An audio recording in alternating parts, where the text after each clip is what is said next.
Ko te mea matua ke hei whakaroa ke mā te iwi, kia puriti ai tātou ki tō tātou ake mana rangatiratanga, mana motu haketanga, ara tō tāua kaitiakitanga.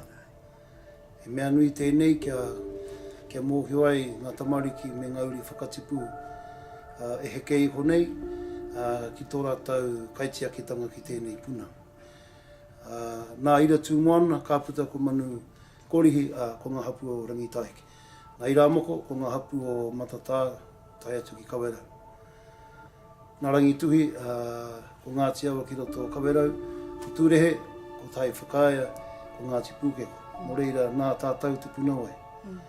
He taonga tuku iho, kia ora tonu ai, kia kore e waimame hanua, o tira mena ka whakaitia tēnei tono,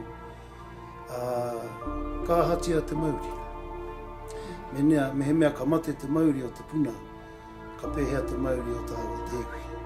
Mō reira, he taonga tuku iho, koe nā tāku e tūmanako tia nei, ke ora tonu ai te wai, ke rere tonu ai te wai, i runga i ngā pūtaketanga me ona tikanga, me he taonga tuku iho, ke a koe, ke a koutou, ngā rangatira mo te iwi hei apopo, kia mau ai tēnei āhuatanga o ngā rā haere ake nei.